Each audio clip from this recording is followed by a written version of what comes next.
உண்மையான காதல் என்றால் என்ன? நாம் இந்த தலைப்பை பற்றி பேசும்போது, காதல் இந்த உலகில் இருப்பது மனிதர்கள்தான் என்பதை நினைவில் கொள்ள செய்கிறது. நாம் அனைவரும் நம் வாழ்க்கையில் அன்பையும் பாசத்தையும் தேடுகிறோம். அனைத்து உயிரினங்களும் வாழ அன்பு வேண்டும். எனவே இந்த தலைப்பை பற்றி பேசும்போது அது பரந்த மற்றும் மிகப்பெரியவற்றை உள்ளடக்கிய உள்ளது. அன்பை பல வழிகளில் காணலாம். ஆனால் உண்மையான அன்புக்கு அடிப்படை கருணை மற்றும் இரக்கமாகும். ஆனால் பெரும்பாலான மக்கள் தவறாக உண்மையான அன்புக்கு அடிப்படை அன்பு மற்றும் சார்ந்திருத்தல் என புரிந்து கொள்ளலாம். ஆணுக்கும் பெண்ணுக்கும் இடையேயான காதல் என்று வரும்போது உண்மையான அன்புக்கும் பற்றுதலுக்கும் வித்தியாசம் உள்ளது. ஒருவர் இன்னொருவருடன் இருக்கும்போது அவர் சொல்வார், நீங்கள் என்னுடன் இருக்கும்போது மகிழ்ச்சியாக இருக்க வேண்டும். மறுபுறம் யாராவது ஒருவருடன் பற்றுதலாயிருந்தால், நீங்கள் ஏன் என்னை மகிழ்விக்கவில்லை என்று கூறுவார். இந்த இரண்டு வெளிப்பாடுகளுக்கும் இடையே பெரிய வித்தியாசம் உள்ளது. ஒருவர் இன்னொருவரை நேசிக்கும்போது, நீங்கள் என்னுடன் இருப்பதன் மூலம் நான் மகிழ்ச்சியாக இருக்க வேண்டும் என்று கூறுவார். அதாவது நீங்கள் ஒருவருக்கு எதையாவது கொடுக்க முயற்சிக்கிறீர்கள். நீங்கள் எப்போதும் ஒரு நபருக்கு மகிழ்ச்சியை கொடுக்க முயற்சிக்கிறீர்கள். ஆனால் நீங்கள் ஒருவருடன் சார்ந்திருந்தாலோ அல்லது அவர்களின் மீது பற்றுதலுடன் இருந்தாலோ, நீங்கள் யாரோ ஒருவரை நோக்கி காம எண்ணங்களை வளர்த்து கொள்கிறீர்கள். சுயநலத்தின் அடிப்படையில் ஏன் என்னை நீ சந்தோஷப்படுத்தவில்லை என்று உங்கள் மனம் சொல்லும். உண்மையான அன்பு தன்னலமற்றது. உண்மையான அன்பில் பல நல்ல சொத்துக்கள் உள்ளன. அன்பு, இரக்கம், பொறுமை இவையே உண்மையான அன்பிற்கு வழிவகுக்கும் அடிப்படை குணங்களாகும். நீங்கள் ஒருவரை நேசிக்கிறீர்கள் என்றால் நீங்கள் அந்த நபரிடம் அன்பாக இருக்க வேண்டும். நீங்கள் அந்த நபரிடம் கருணை காட்ட வேண்டும். அந்த நபரின் துயரத்தை நீங்கள் உணர வேண்டும். கருணை என்று பேசும்போது, கருணை என்பது மற்றவர் துன்பப்படுவதை குறிக்கிறது. அதாவது அந்த நபரின் வாழ்க்கையில் மறைந்திருக்கும் வழிகளை உங்களால் உணர முடிந்தால், நீங்கள் அவர்களை பற்றிய உணர்வை உணரலாம். மற்றும் உணர முடியும் என்றால் அது இரக்கம் எனப்படும். இன்னொருவருக்கு இருக்கும் வழியை உங்களுடன் பகிர்ந்து கொண்டால் இரக்கம் இருக்கிறது. எனவே உண்மையான அன்பில் அதை பகிர்ந்து கொள்ளும் திறன் உங்களிடம் இருக்க வேண்டும். மேலும் அந்த நபரின் நல்வாழ்விற்கு தேவையான இரக்கம் உங்களிடம் இருக்க வேண்டும். அந்த நபரின் நன்மையை நீங்கள் எப்போதும் விரும்ப வேண்டும்.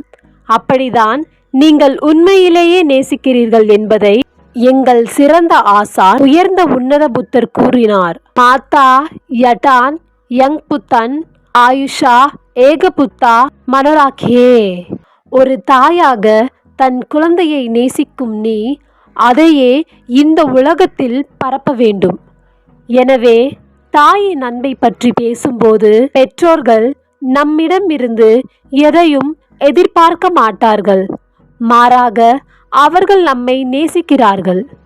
நாம் சிறியவர்களாக இருந்தபோது நம் பெற்றோருக்கு பல மோசமான விஷயங்களை செய்திருக்கிறோம்.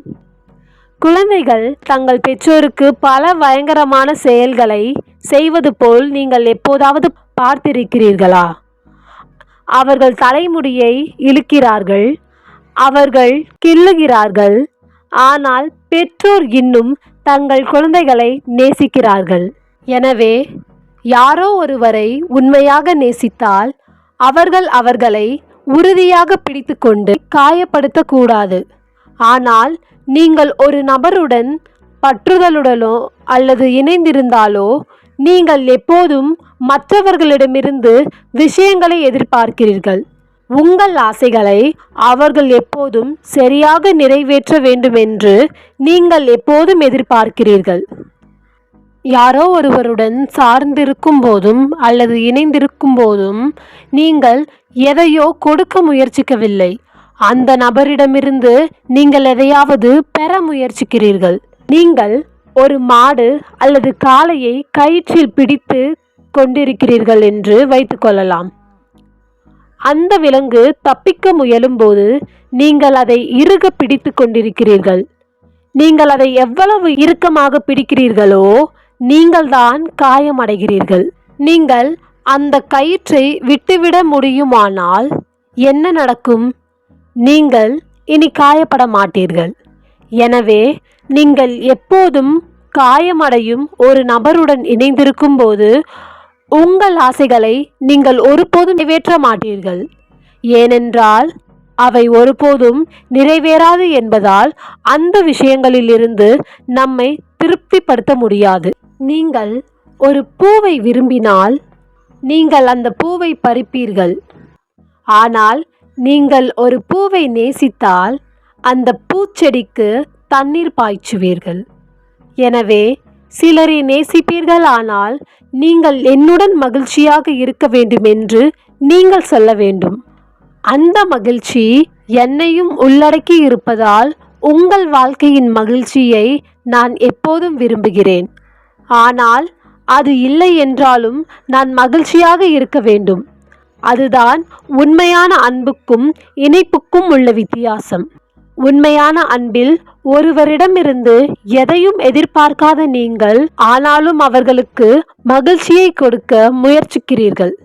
இணைதலில் அல்லது பற்றுதலில் நீங்கள் எப்போதும் அடுத்தவரிடமிருந்து விஷயங்களை எதிர்பார்க்கிறீர்கள். இன்னும் அவர்களிடமிருந்து நீங்கள் ஒருபோதும் திருப்தி அடைய மாட்டீர்கள். எனவே அடுத்தவரை சரியாக நேசிப்பதை தேர்ந்தெடுங்கள். அப்போது நீங்கள் உங்கள் வாழ்க்கை முழுவதும் அமைதியான மனிதராக இருப்பீர்கள். நீங்கள் தண்ணீரைப் போல இருக்க வேண்டும். எந்த பாத்திரத்திலும் பொருந்தக்கூடிய நெகிழ்வு தன்மையை கற்றுக்கொள்ளுங்கள்.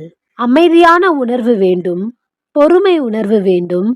ஆனால் லட்சியம் மிகவும் முக்கியமானது. மேலும் நான் இதை பெண்களுக்கு மட்டும் சொல்லவில்லை. இதை நான் ஆண்களுக்கும் பெண்களுக்கும் சொல்கிறேன். வாழ்க்கையில் ஒரு குறிக்கோள் இருக்க வேண்டும் என்று விரும்பும் அனைவருக்கும் ஒரு லட்சியம் வேண்டும். உங்களின் பெருமையை கண்டுபிடிக்க தைரியம் வேண்டும். உங்களுக்கே தெரியும், இதைதான் நான் அடைய விரும்புகிறேன் என நீங்கள் சொல்லும் அளவிற்கு நீங்கள் உறுதியாக இருக்க நான் விரும்புகிறேன். என் குடும்பத்தில் உள்ள வலிமையானவர்களிடமிருந்து கற்றுக்கொண்டு நான் நிமிர்ந்து பார்த்தேன். அது எனக்கு காட்டியது, உங்கள் சூழ்நிலைகள் என்ன, உங்கள் கனவுகள் எவ்வளவு பெரியவை என்பது முக்கியமல்ல. சொல்லப்போனால் எனக்கு பெரிய கனவுகள் இருந்தது.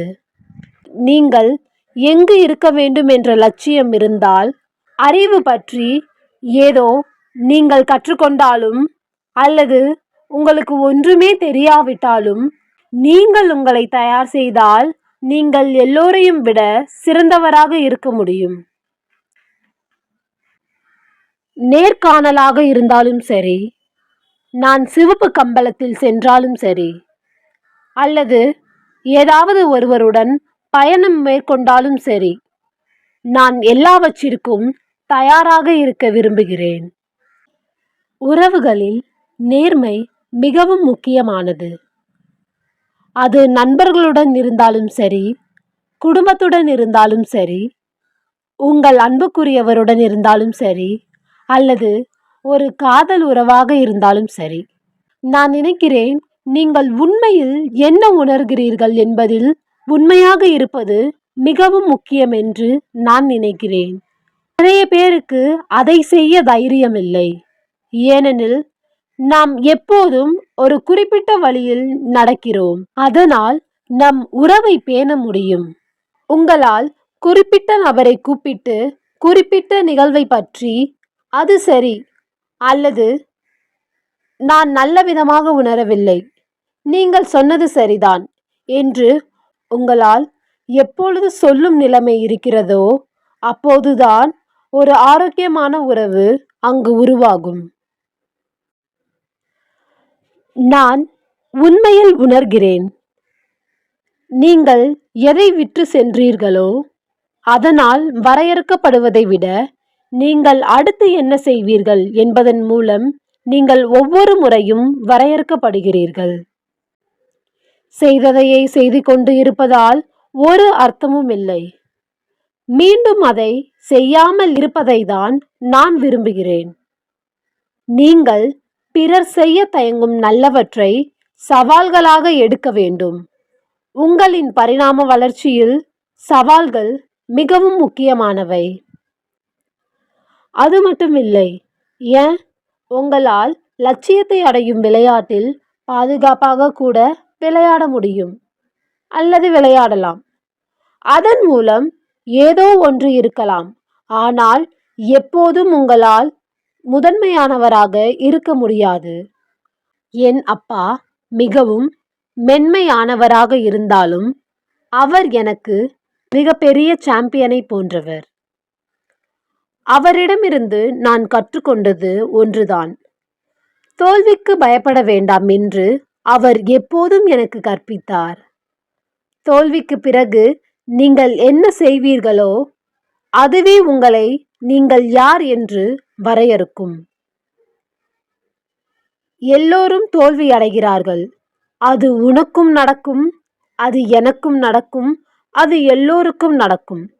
என்னால் அதை மீண்டும் செய்ய முடியாது என உங்களின் கைகளில் உட்கார்ந்து கொண்டு சொல்வதை விட உங்களுக்குள் இருக்கும் தைரியத்தை கண்டுபிடித்து நான் வித்தியாசமாக என்ன செய்ய முடியும்?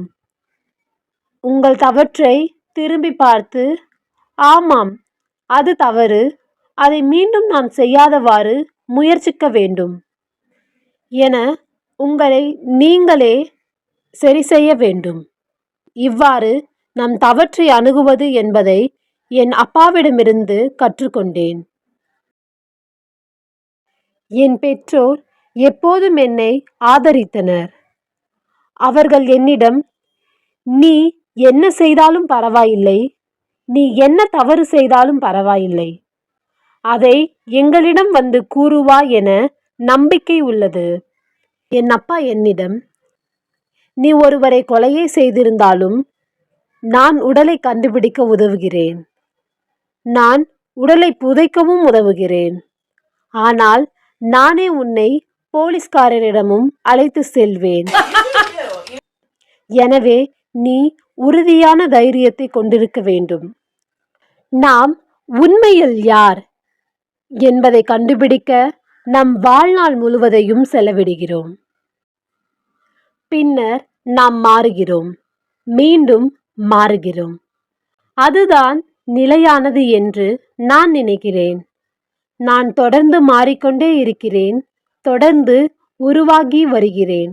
மேலும் நான் அதை செய்தால் எல்லோரும் என்னை பற்றி இன்னும் ஆர்வமாக இருக்கிறார்கள். நான் நேர்காணல் செய்யும் போதெல்லாம், ஓ, நீங்கள் பெண் நடிகையுடன் நடிக்கும்போது இருவரும் பழகிறீர்களா? அல்லது ஏதேனும் பூனை சண்டை இருந்ததா? இதைதான் என்னிடம் பலமுறை கேட்கிறார்கள். காலப்போக்கில் நான் உணர்கிறேன். ஏனென்றால் எங்களுக்கு சில வாய்ப்புகள் மட்டுமே இருந்தன. சில இடங்களில் மட்டும் ஒரு பெண் பணியமர்த்தப்பட முடியும். எனவே நாங்கள் அந்த ஒரு இடத்திற்கு செல்ல ஒருவரையொருவர் முழங்கிக் கொண்டிருந்தோம்.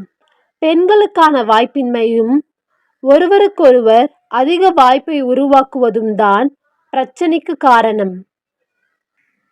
நாம் உலக மக்கள் தொகையில் 50% இருக்கிறோம்.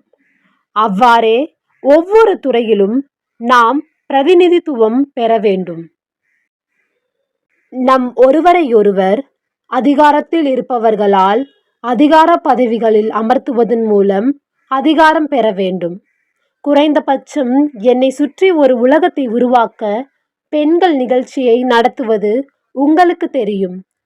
ஏனென்றால் நாங்கள் அதை நன்றாக செய்கிறோம். ஆம், உங்களுக்கு தெரிந்த அளவிற்கு எங்களுக்கு வாய்ப்பு வழங்கப்படவில்லை. எனக்கு 17 வயதாக இருக்கும்போது பெண்கள் பொருளாதார ரீதியாக சுதந்திரமாக இருக்க வேண்டும் என்று என் அம்மா மிகவும் இனிமையாக சொன்னதை நான் இன்றும் நினைவில் வைத்திருக்கிறேன். உங்கள் தந்தை யார் என்பது முக்கியமில்லை. உங்கள் சகோதரன் யார் என்பது முக்கியமில்லை. உங்கள் வாழ்க்கையில் இருக்கப் போகும் ஆண் யார் என்பது முக்கியமில்லை. உங்கள் வாழ்க்கைக்கு நீங்கள்தான் பொறுப்பு மற்றும் நிதி ரீதியாக சுதந்திரமாக இருக்க வேண்டும். மறக்காம நம்ம சேனலை சப்ஸ்கிரைப் பண்ணிக்கோங்க. கூடவே இருக்க பெல் ஐக்கானையும் கிளிக் பண்ணிக்கோங்க. இது வரைக்கும் நம்ம வீடியோ பார்த்த உங்கள் எல்லாருக்கும் ரொம்ப நன்றி.